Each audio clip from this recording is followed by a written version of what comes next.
नमस्कार, आप देख रहे हैं खबरदार। आपके साथ मैं हूं चित्रा त्रिपाठी और अब खबरों को खबरदार के लेंस से आपको दिखाते हैं। भारत इस वक्त कई चुनौतियों से जूझ रहा है।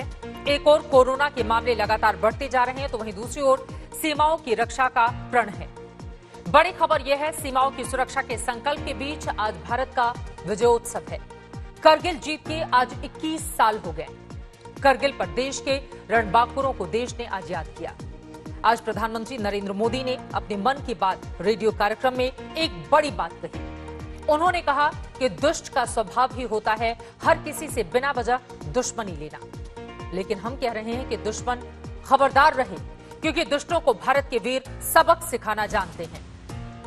26 जुलाई 1999 को जब करगिल लड़ाई में भारत की जीत हुई, तब तत्कालीन प्रधानमंत्री अटल बिहारी वाजपेयी सेना के वॉर रूम में गए थे।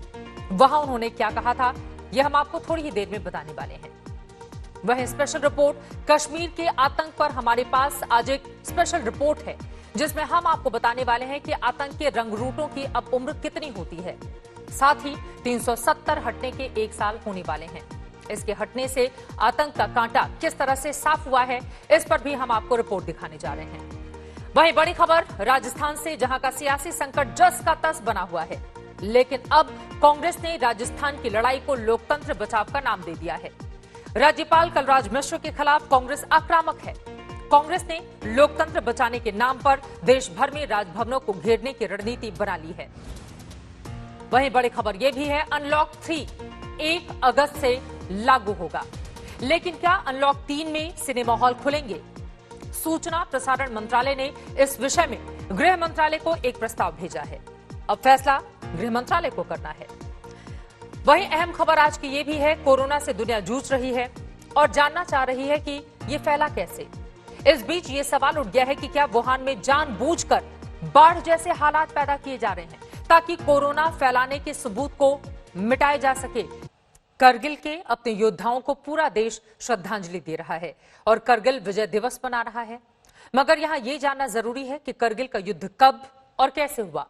कैसे हमारे जाबाजों ने करगिल में अपने शौर्य की कथा लिखी, कैसे उन्होंने दुश्मन को परास्त किया।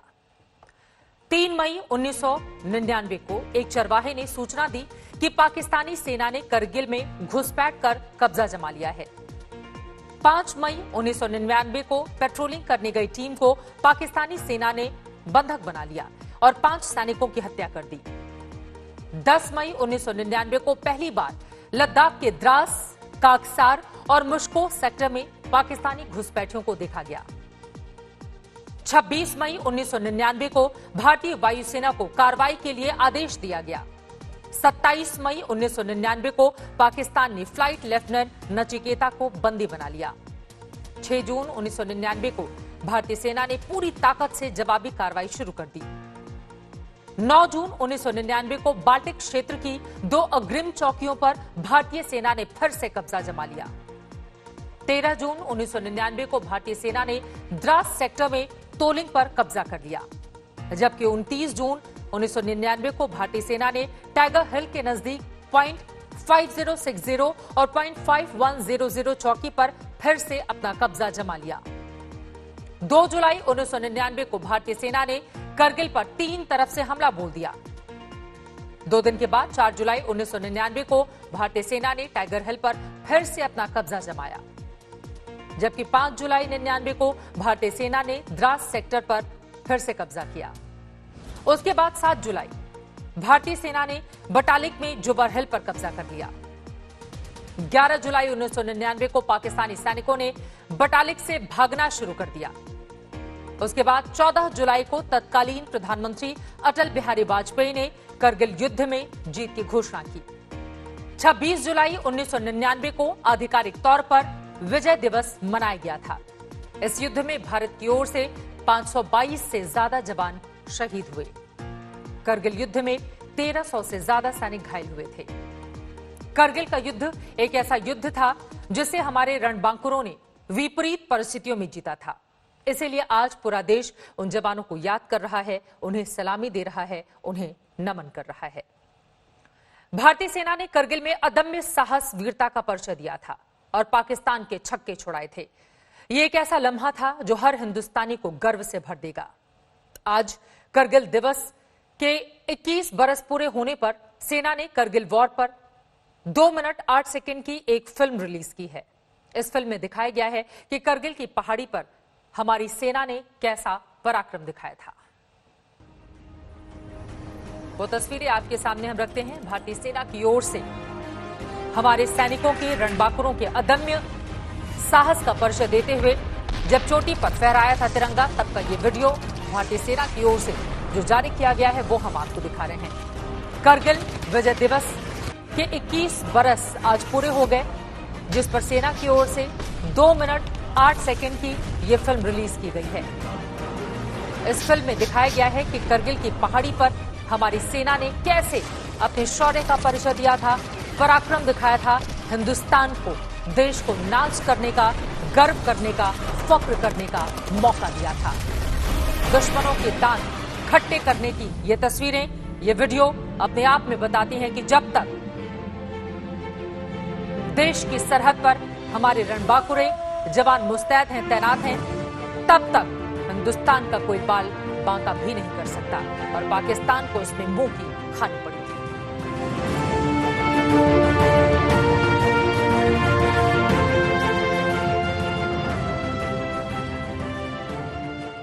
ये वो तस्वीरें हैं जो हर हिंदुस्तानी को गर्व से भर देती हैं। करगिल विजय दिवस के मौके पर एक और अच्छी खबर कश्मीर से आ रही है। कश्मीर में आतंकवादियों के दिन पूरे हो गए हैं। सुरक्षा बलों की ज्वाइंट ऑपरेशन में ताबड़तोड़ आतंकवादियों का सफाया हो रहा है। ऑपरेशन क्लीन के तहत सुरक्षा बल आतंकी पूरे नेटवर्क को ध्वस्त करने में जुटे हुए हैं। आपको यह जानना चाहिए कि इस ऑपरेशन में सेना को आम कश्मीरियों का भरपूर साथ मिल रहा है। आज तक की यह स्पेशल रिपोर्ट देखिए। कश्मीर में आतंक की उम्र अब 30 दिन है। सेना का सिर्फ एक फॉर्मूला है, जिसने भी हथियार उठाया उसका सफाया निश्चित है। ऑपरेशन क्लीन के तहत टॉप कमांडर ढेर किए जा रहे हैं, ताबड़तोड़ एनकाउंटर हो रहे हैं, खोज कर आतंकियों को मार रही है सेना, उनके हाइड आउट को तबाह किया जा रहा है। इस साल अब तक 154 आतंकियों को एनकाउंटर में ढेर किया गया। पिछले 30 दिन में सुरक्षा बलों ने 33 से ज्यादा आतंकियों को मार गिराया। एक खास बात यह है कि हथियार उठाकर सुरक्षा बलों को चुनौती देने वाला कोई भी आतंकी 30 दिन की उम्र पार नहीं कर पा रहा है, यानी उनकी पहली गोली और आखिरी गोली चलाने की उम्र 1 महीने की है। सेना के सामने चुनौतियां इस समय कई मोर्चों पर है। एक तरफ वास्तविक नियंत्रण रेखा पर चीन और दूसरी तरफ नियंत्रण रेखा पर पाकिस्तान की बढ़ी हुई गतिविधियां। इसके साथ साथ आतंकवादियों से मोर्चा लेने के लिए सेना और पुलिस मिलकर अब इस नई रणनीति के तहत काम कर रहे हैं और सेना का कहना साफ है, आतंकवादियों का जीवन काल अब केवल 1 महीने का रहेगा। यानी हथियार उठाया तो मौत की उल्टी गिनती शुरू। सुरक्षा बलों को जबरदस्त कामयाबी मिल रही है। जम्मू कश्मीर पुलिस का दावा है कि श्रीनगर जिले का रहने वाला एक भी शख्स अब किसी भी आतंकी गुट में शामिल नहीं है। लश्कर के टॉप कमांडरों में शामिल इरशाद राशिद शनिवार को ढेर किया गया। श्रीनगर के सोजित इलाके का रहने वाला था। इसके खात्मे के साथ ही श्रीनगर में रहने वाला कोई भी नागरिक अब आतंक के खेल में शामिल नहीं है। श्रीनगर शहर की जहां तक बात करें तो आज एक बहुत बड़ी उपलब्धि जम्मू कश्मीर पुलिस को हाथ लगी है, जब जम्मू कश्मीर पुलिस ने कहा है कि श्रीनगर शहर और आसपास के इलाके जहां तक उनका ताल्लुक है, तो अब इस पूरे इलाके में कोई भी एक्टिव मिलिटेंट नहीं बचा है। कल श्रीनगर के HMT क्षेत्र में एक इनकाउंटर हुआ था जिसमें 2 मिलिटेंट्स को मार दिया गया था और उनमें से एक श्रीनगर शहर का ही निवासी था। और उसके बाद अब आज जम्मू कश्मीर पुलिस के IG ने कहा है कि पूरे इलाके में कोई भी एक्टिव मिलिटेंट नहीं बचा है। इस कामयाबी के पीछे सेना और स्थानीय प्रशासन की साझा कोशिश है। सबसे पहले समझते हैं कि सेना ने अपने ऑपरेशन में क्या बदलाव किया। सूत्रों के मुताबिक सेना को मिलने वाली खुफिया जानकारी सटीक हुई है। सेना को स्थानीय लोगों से पहले से ज्यादा समर्थन मिल रहा है। उनसे मिली जानकारी सही हो रही है। सेना ने अपने ऑपरेशन में आम लोगों को होने वाले नुकसान को कम करने की रणनीति बनाई, जो जमीन पर भरोसा जीतने के लिए बहुत कारगर रही। सेना के मुताबिक इस समय कश्मीर घाटी में आवाम आतंकवादियों से त्रस्त है और इसी वजह से सेना और पुलिस को बढ़ चढ़कर खुफिया जानकारी आतंकवादियों की गतिविधियों के बारे में पता चल रही है। तो एक तरफ टेक्निकल इंटेलिजेंस और दूसरी तरफ ह्यूमन इंटेलिजेंस की वजह से सेना अब आतंकवादियों के खिलाफ क्लिनिकल ऑपरेशंस को अंजाम देने में सफल हो रही है। आतंकी लड़ाई में स्थानीय प्रशासन का भी रोल कारगर रहा है। पिछले 1 साल के दौरान हथियार उठाने वालों में बड़ी गिरावट आई है। आम लोग मुख्य धारा से जुड़ रहे हैं और इसके पीछे स्थानीय प्रशासन का अहम रोल है। आप जानते हैं कि जम्मू कश्मीर में मिलिटेंसी और टेररिस्ट का एक्टिविटीज बहुत पहले से और बहुत ज़्यादा भी था, लेकिन उसके तुलना में ये कुछ भी नहीं है। इस बार आप देख सकते हैं कि यहाँ बहुत प्रमाण में शांति है और जो मुठभेड़ देख रहे हैं ये एक प्रकार का आप देख सकते हैं कि बहुत लिमिटेड एरिया में हो रहा है और बहुत ज़्यादा इसमें कुछ रिक्रूटमेंट भी आजकल हो नहीं रहा है। इसका मतलब है पब्लिक की इस ये से निर्णय से खुश है और वो अभी अपना तरक्की, अपना विकास ये देखना चाहते हैं। लेकिन जम्मू कश्मीर में शांति की कोशिश से पाकिस्तान बहुत परेशान है। उसकी फौज की बेचैनी बढ़ती जा रही है। हर दूसरे दिन पाकिस्तान सीज फायर तोड़ता है। हाल के दिनों में पाकिस्तान की तरफ से सीज फायर तोड़ने की घटना में 39% तक की बढ़ोतरी हुई है। ये बात किसी से छिपी नहीं है कि इसके पीछे उसकी मंशा सिर्फ घुसपैठ कराने की है। लेकिन जम्मू कश्मीर की जनता ने अब आतंक का साथ न देने का मन बना लिया है। श्रीनगर से शुजाउल हक और अशरफ वानी के साथ गौरव सावंत, आज तक। उधर पाकिस्तान कितना भी बौखलाए, लेकिन पिछले 6 महीने में सुरक्षा बलों के ऑपरेशन में आतंकवादियों की कमर तोड़कर रख दी गई है। जनवरी से लेकर अब तक 154 आतंकवादियों को सेना ने मुठभेड़ में ढेर कर दिया है। जम्मू कश्मीर पुलिस के मुताबिक अभी सूबे में 160 से 170 आतंकी सक्रिय हैं। वहीं आतंकवादियों के स्थानीय स्तर में भर्ती में लगातार कमी आई है। ये घटकर 48% हो गई है। इससे आप अनुमान लगा सकते हैं कि जम्मू कश्मीर में आतंक अब अपने आखिरी पड़ाव में है। अब उसका खात्मा निश्चित है और उस आतंक के खात्मे का देश इंतजार कर रहा है। अब आगे बढ़ते हुए आपको सेना के कामयाब ऑपरेशन की 2 और तस्वीरें दिखाते हैं। एक तस्वीर शोपियां की है, जबकि दूसरी तस्वीर पुंछ की है। सेना ने शोपियां में आतंकवादियों के एक ठिकाने को खोज निकाला है। आतंकी यहां भारी तादाद में हथियार छिपाए हुए थे। वहीं पुंछ में सेना को दूसरी कामयाबी मिली। सेना ने आतंक के ठिकाने को न सिर्फ ध्वस्त किया, बल्कि 2 आईडी बम और 36 ग्रेनेड बरामद किए हैं।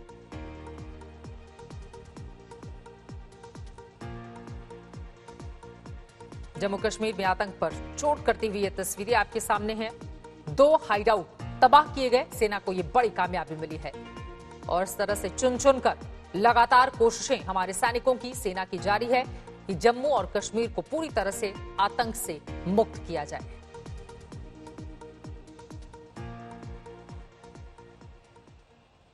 उधर अफगानिस्तान में तालिबान के चंगुल से छूटे अफगान नागरिक निदान सिंह सचदेवा आज भारत आ गए। निदान सिंह के साथ उनके परिवार के सदस्यों समेत 11 सिख और हिंदू अफगानी भारत आए हैं। निदान सिंह को पिछले महीने गुरुद्वारे से तालिबान ने अपहरण कर लिया था। 18 जुलाई को निदान सिंह तालिबान के चंगुल से छूटे। उनके अपहरण के मामले में अफगानिस्तान में सिख और हिंदू अल्पसंख्यकों के साथ अन्याय के मामले को नए सिरे से सामने रखा है। निदान सिंह समेत अफगानिस्तान के सिख हिंदू अल्पसंख्यकों ने उत्पीड़न के आधार पर भारत में शरण मांगी है। उनका मामला बीजेपी समर्थकों को सीएए की जरूरत को सामने रखने का मौका दे रहा है। निदान सिंह ने भारत आकर कहा भी है कि अफगानिस्तान के सिख आतंक के चंगुल से बचकर भारत को अपना घर बनाने आए हैं। वो मेरे को तो गुरुद्वारे से ले गया, वो उधर 20 घंटे बाद पहुंच गए। वहाँ पे खून साफ रहा, शरीर सारा खून था। फिर वो रात सवेरे मेरे को निकाला। पेड़ नहीं होता, पेड़ के साथ मेरे को बांध लिया। इधर भी मारता है, इधर भी पीछे से भी मारता है। अभी ये नहीं है कि मेरे बिल्कुल क्या बोलो तेरे को, बिल्कुल पक्की है सब मार पीट से। कभी क्या बोल रहा था, कभी बोलता मुसलमान बनो। मैंने बोला मुसलमान क्यों बोलो, मेरा अपना धर्म है। वाहिगुरु जी का खालसा, वाहिगुरु जी का फतेह, मेरे धर्म है। क्यों मुसलमान बनो? ये देश तो हमारा है, ये दुनिया हमारा है, ये दिन तो हमारा है, और दिन तो है ही नहीं, वो धर्म कहाँ है? मैंने बोला वो इतना धर्म जो है वो सब फालतू है। तेरे मुसलमान का धर्म सही है। बहुत ज्यादा। बहुत सारे सवाल जिसके जवाब के तहत ये हिंदुस्तान आए हैं और उनका कहना है कि हिंदुस्तान को अपना घर बनाने के लिए ये लोग लौटे हैं। उधर राजस्थान के सियासी संकट में कल सुप्रीम कोर्ट में अहम सुनवाई होनी है। बड़ी खबर आपको देते हैं, स्पीकर सीपी जोशी ने अपने अधिकारों को लेकर सबसे बड़ी अदालत में गुहार लगाई है, लेकिन राजस्थान की लड़ाई को कांग्रेस अब सड़क पर लड़ने के मूड में आ गई है। कांग्रेस राजस्थान के राज्यपाल कलराज मिश्र को बीजेपी का एजेंट बता रही है, तो लोकतंत्र बचाने के नाम पर कांग्रेस देश भर के राजभवनों को घेरने का प्लान बना चुकी है। कांग्रेस ने स्पीक अप फॉर डेमोक्रेसी नाम से एक कैंपेन शुरू किया है। जाहिर तौर पर राजस्थान की लड़ाई को कांग्रेस अब देश का मुद्दा बनाने की कोशिश में है।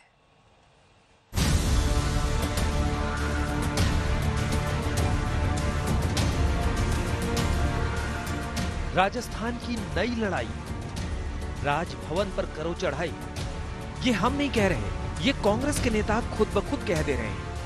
सब कानून मर्यादा नियम कायदे कांग्रेस को मानने होंगे, अशोक गहलोत जी को मानने होंगे, मंत्रिमंडल को मानने होंगे। हम तो सब कानून के अनुसार मान रहे हैं, लेकिन आप भी तो मानिए, बीजेपी के गवर्नर बीजेपी के नहीं है। बीजेपी के कार्यकर्ता बनकर गवर्नर साहब नहीं सोच सकते। क्या आप समझते हैं कि कोई भी गवर्नर कभी भी, मैं इस गवर्नर या राजस्थान की बात नहीं कर रहा, विलंब करेगा या मनाही करेगा असेंबली के सेशन को बुलाने में? क्या कोई राज्यपाल कह सकता है कि मैं जरा सोच रहा हूं कि मैं तारीख दूं कि नहीं, तब पहले एजेंडा दिखाओ मुझे?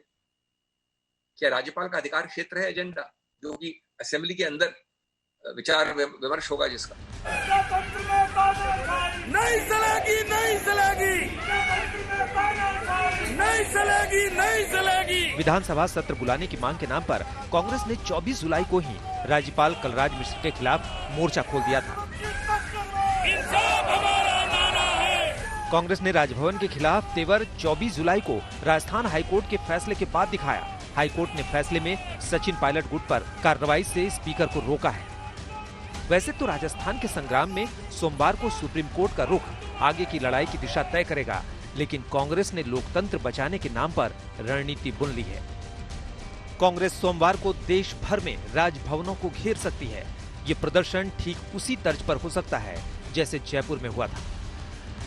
कांग्रेस के सांसद राहुल गांधी ने ट्वीट भी किया है, भारत का लोकतंत्र संविधान के आधार पर जनता की आवाज से चलेगा। बीजेपी के छल कपट के षड्यंत्र को नकार कर देश की जनता लोकतंत्र और संविधान की रक्षा करेगी। कांग्रेस को राजस्थान की लड़ाई को लोकतंत्र बचाओ का नाम देना पड़ रहा है, क्योंकि कांग्रेस के भीतर कोर्ट की लड़ाई को लेकर राय बटी हुई है। सूत्रों के मुताबिक कांग्रेस के कुछ नेता मानते हैं कि सुप्रीम कोर्ट में स्पीकर पक्षकार है, इसलिए कांग्रेस को कोर्ट में दखल देते नजर नहीं आना चाहिए। कांग्रेस के नेता मानते हैं कि कांग्रेस राज्यपाल की ओर से हो रही देरी को राजनीतिक मुद्दा बनाकर बीजेपी को घेर सकती है। गहलोत सरकार ने पहले सोमवार से विधानसभा सत्र बुलाने की मांग की थी। इसके बाद राज्यपाल की ओर से 6 सवाल पूछे जाने के बाद गहलोत कैबिनेट के नए प्रस्ताव में 31 जुलाई से विधानसभा बुलाने की मांग हुई। प्रस्ताव में गहलोत सरकार ने कहा है कि वो कोरोना पर चर्चा कराना चाहती है। इसमें 6 बिल पेश करने का हवाला भी दिया गया है। दरअसल चाल ये है कि इसी बिल में वोटिंग करा ली जाए, व्हिप जारी कर दिया जाए और सचिन पायलट गुट के जो 19 विधायक हैं उन्हें अयोग्य किया जाए। स्ट्रेंथ कम हो जाएगी विधानसभा के, तो खुद ही अशोक गहलोत सरकार बहुमत में आ जाएगी। कांग्रेस जहां जहां सरकार का नेतृत्व कर रही है, उसमें राजस्थान सबसे बड़ा सूबा है। इसलिए गहलोत के साथ पार्टी आलाकमान ने सरकार बचाने के लिए एड़ी चोटी का जोर लगा दिया है। गहलोत समर्थक विधायक जयपुर के फेयरमाउंट होटल में जमे हुए हैं। राजनीति की कसरत अभी और कितने दिन चलेगी, इसे कोई कह नहीं सकता। दिल्ली से आनंद पटेल और जयपुर से मौसमी सिंह के साथ शरद कुमार, आज तक। राजस्थान के बहाने कांग्रेस लोकतंत्र की लड़ाई लड़ने की बात कर रही है, तो अब महाराष्ट्र के मुख्यमंत्री उद्धव ठाकरे का बयान भी आपको सुनना चाहिए। शिवसेना के मुखपत्र सामना से इंटरव्यू में उद्धव ने कहा है कि जिस किसी को मेरी सरकार गिरानी हो वो आज ही गिराए, अभी इस साक्षात्कार के दौरान ही गिराए, फिर देखता हूं मैं। ये महाविकास अघाड़ी सरकार है और अच्छा काम कर रही है। अगर कोई पैसे के बूते ऑपरेशन लोटस चलाना चाहता है तो ये नहीं चलने वाला। वे महाराष्ट्र में हमारी सरकार लोकतंत्र के खिलाफ बताते हैं, लेकिन पैसे के दम पर अन्य सरकारों को गिराते हैं। ये लोकतंत्र की बीजेपी की परिभाषा है।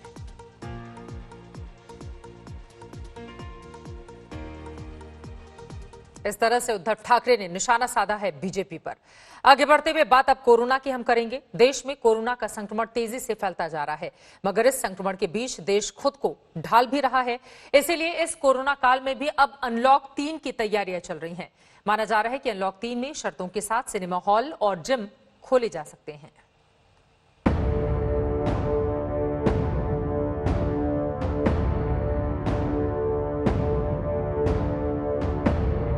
कोरोना ने देश में मचा दी है दहशत। कोरोना का खौफ पसरता जा रहा है। अब तो रोज 48,000 से ज्यादा केस सामने आने लगे हैं। जैसे जैसे दिन बीत रहे हैं, वैसे वैसे कोरोना से हालात बिगड़ते चले जा रहे हैं। देश के 5 राज्यों में कोरोना की मार सबसे ज्यादा है।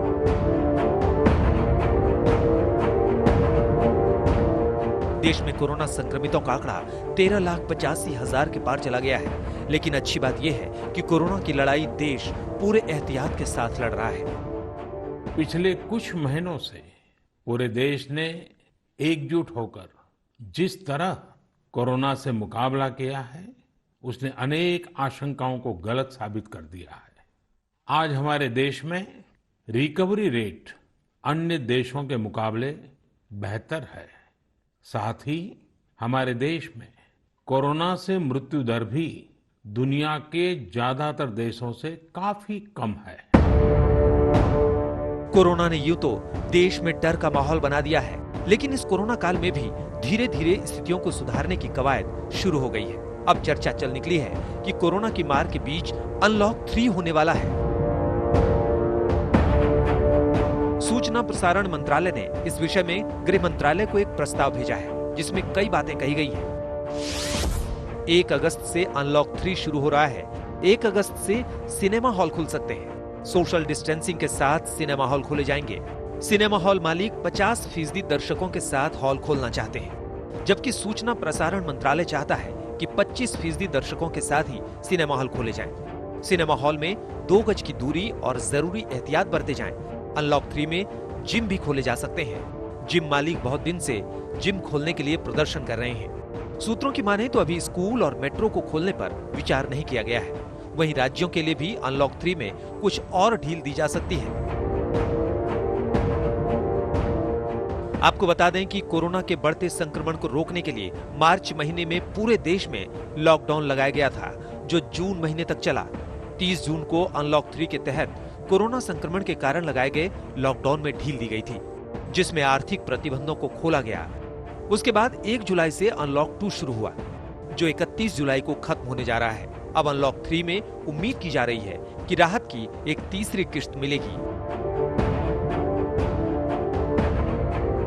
लेकिन इस राहत की किश्त में इस बात का जरूर ख्याल रखें कि कोरोना अभी खत्म नहीं हुआ है, इसलिए 2 गज की दूरी और जरूरी नियमों का पालन करते रहें। आज तक ब्यूरो। देश में कोरोना की रफ्तार किस हद तक तेज हो गई है, इसको आंकड़े के जरिए समझने की कोशिश कीजिए। देश में कोरोना संक्रमितों का आंकड़ा 13,85,522 तक पहुंच गया है।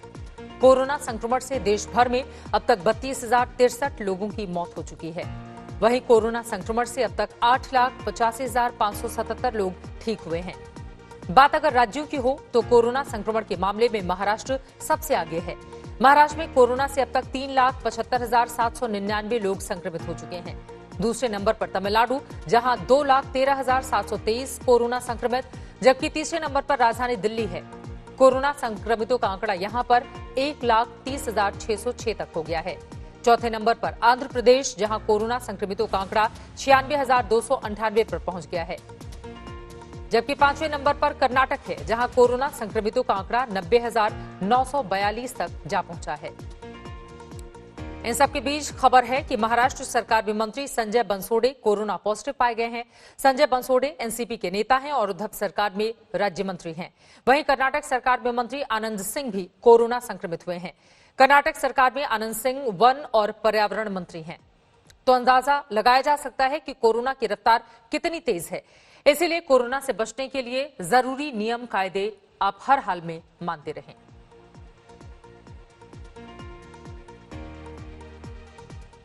वहीं कोरोना की रफ्तार लोगों को दिलों में दहशत भर रही है। पूरी दुनिया इस उम्मीद में बैठी है कि जल्द ही कोरोना को खत्म करने वाली वैक्सीन बने और इस महामारी से निजात मिल सके। बहुत सारे देशों में कोरोना वैक्सीन का ट्रायल चल पड़ा है।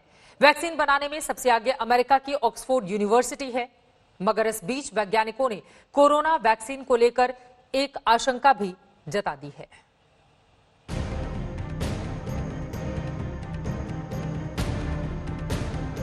कोरोना की मार से तड़प रही दुनिया बेकरार है कि कब ये अच्छी खबर आए कि कोरोना संक्रमण को खत्म करने वाली वैक्सीन बन गई है। वैक्सीन बनाने में सबसे तेज ऑक्सफोर्ड यूनिवर्सिटी चल रही थी। यूनिवर्सिटी ऑफ ऑक्सफोर्ड जिस वैक्सीन पर क्लिनिकल ट्रायल कर रहा है, उसके अब तक के नतीजे सुरक्षित आए हैं। वैक्सीन वायरस के खिलाफ प्रतिरोधक क्षमता विकसित करने के संकेत भी दे रही है, मगर इस संकेत के साथ ही वैज्ञानिकों ने एक आशंका भी जता दी है। अटलांटा में Emory University school of medicine के executive associative dean doctor Carlos Del Rio ने कहा है कि अगर हम कोई विमान बना रहे हैं तो समझ लीजिए अभी हम उसके प्रोडक्शन लेवल पर हैं।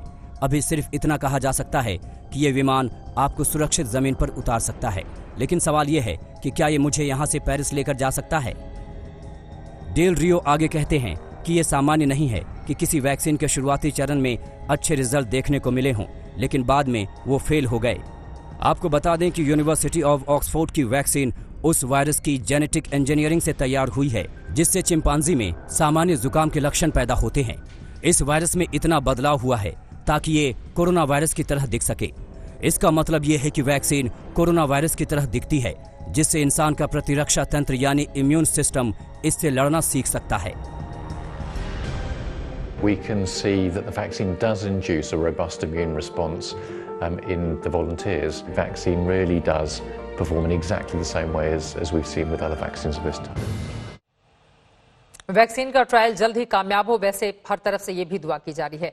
उधर चीन के जिस कोरोना वायरस ने पूरी दुनिया को बेचैन कर रखा है, वही चीन अब अपना गुनाह छिपाने के लिए नई नई साजिशें रच रहा है। इल्जाम है कि उसने कोरोना के एपिसेंटर वुहान में वायरस के सबूत मिटाने शुरू कर दिए हैं। यह शक तब और गहराया जब वुहान में बाढ़ का पानी घुस गया। दुनिया को शक है कि चीन के वुहान में बाढ़ आई नहीं बल्कि वो लाई गई है। शहर डूबा नहीं बल्कि उसको डुबोया गया है ताकि सबूत मिटाए जा सकें। इस खुराफात में चीन अपने ही लोगों पर जुल्म ढाने से भी बाज नहीं आ रहा।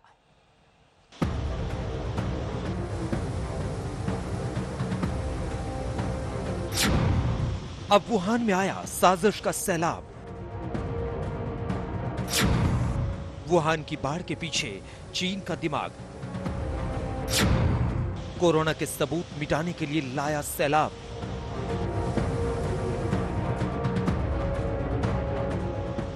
वुहान में बर्बादी का यह मंजर सिर्फ प्रकृति का प्रकोप नहीं, ये चीन की बड़ी साजिश का छोटा हिस्सा है। शहर डूबता रहा, लोग उजड़ते रहे और चीन साजिश पे साजिश कर दुनिया के साथ छल करता रहा। ये चीन के हुबई का वही वुहान इलाका है जहां से निकले कोरोना वायरस ने पूरी दुनिया को अपनी चपेट में ले लिया। अब यह इलाका बाढ़ में डूबा है। अब चीन की चालबाजी देखिए, वो वुहान से अपने गुनाह के सबूत धो रहा है। आरोप है कि पहले उसने कोरोना वायरस के सबूत मिटाने के लिए वुहान में कृत्रिम बारिश करवाई और अब वुहान को डुबोने के लिए अपने बांध खोल दिए। सीधे शब्दों में कहें तो वुहान डूबा नहीं, डुबोया गया है। आरोप है कि वुहान में बाढ़ सिर्फ बारिश के चलते नहीं आई है। एक बांध से पानी को जानबूझकर छोड़कर वुहान को डुबोया गया है। ये बांध वुहान से 368 किलोमीटर दूर यिलिंग जिले में है। ये पानी यिलिंग जिले के इसी डैम से छोड़ा जा रहा है। हालात इतने बदहाल हो गए कि शहर में 8 लोगों को अपनी जान गंवानी पड़ी। इस बाढ़ के बीच WHO की टीम कोरोना की पड़ताल करते हुए वुहान पहुंची, लेकिन चीन कहां मानने वाला था। अपने गुनाह पर पर्दा डालने के लिए उसने पैतरा बदला और जांच दल को क्वारंटीन में भेज दिया।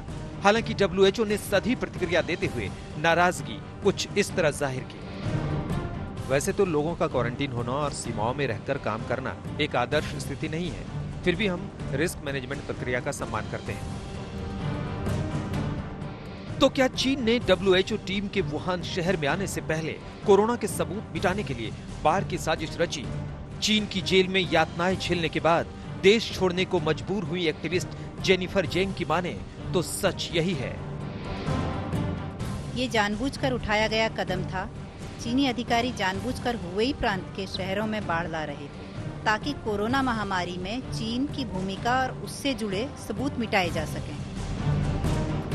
WHO की टीम को जांच से रोकने पर दुनिया दंग है, लेकिन चीन को कोई फर्क नहीं पड़ता क्योंकि झूठ, दगाबाजी, मक्कारी चीन के चरित्र का हिस्सा है। उससे ना तो ईमानदारी की उम्मीद की जा सकती है, ना उसकी बातों पर भरोसा किया जा सकता है। चीन को किसी आरोप से कोई फर्क नहीं पड़ता। वो खुद को बेदाग साबित करने के लिए अपने लोगों को ही बाढ़ में डुबोने से भी परहेज नहीं करेगा। वुहान में आई बाढ़ इसका सबसे ताजा सबूत है और ये पहली बार नहीं हो रहा। चीन अपने नागरिकों के साथ क्या करता है ये पूरी दुनिया जानती है। आज तक ब्यूरो। तो साजिश वाली बाढ़ से गुनाह धोने की ये कोशिश चीन की।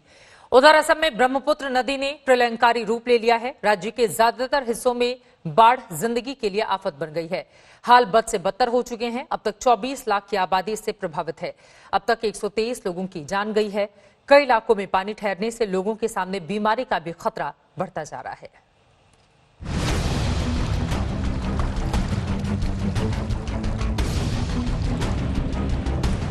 जहां तक नजर जाएगी वहां तक ब्रह्मपुत्र का रौद्र रूप दिखेगा।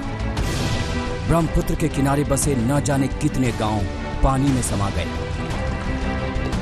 महाप्रलय की ऐसी ही तस्वीर डरा देगी। ब्रह्मपुत्र के लहरों के सामने कुछ नहीं बचा। गांव बह गए, 100 से ज्यादा की मौत हो गई। खेत खलियान डूब गए, फसल बर्बाद हो गई, सड़कें बह गई, मवेशी मारे गए। त्रासदी शब्द छोटा पड़ गया। असम के नया गांव की बर्बादी देखिए। सैलाब ने कुछ नहीं छोड़ा। ब्रह्मपुत्र नदी के पानी से अपनी जान बचाने के लिए लोग इस बांध पर ही डेरा डंडा लगाए बैठे हैं। क्या इंसान और क्या मवेशी, सबका बस यही बांध ही सहारा है।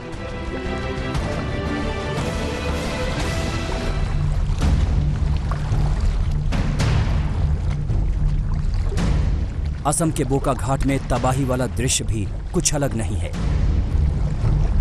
पानी में ठहराव आ गया है, सब कुछ डूबा हुआ है। लोगों को मुश्किलें भी हुई है क्योंकि यहाँ पे आने जाने के लिए तो रास्ता सारा पानी से भरा हुआ होता है और लोगों के घर में भी पानी भर जाता है, तो बहुत मुश्किल होती है। पानी इससे ज्यादा भी हो रहा है। कभी कभी छोड़ रहा है तो हम लोग तो घर से सामान लेकर कभी घर में घुसता है, पानी फिर छोड़ देता है और ऐसे करते करते तो इधर एक नाव भी नहीं है। हम लोग कितना परेशान है। इधर गोरू भी है, छोटा छोटा बच्चा लोग भी है। अभी हम लोग कैसे चले गए? अभी नाव से देने से हम लोग को फायदा होता।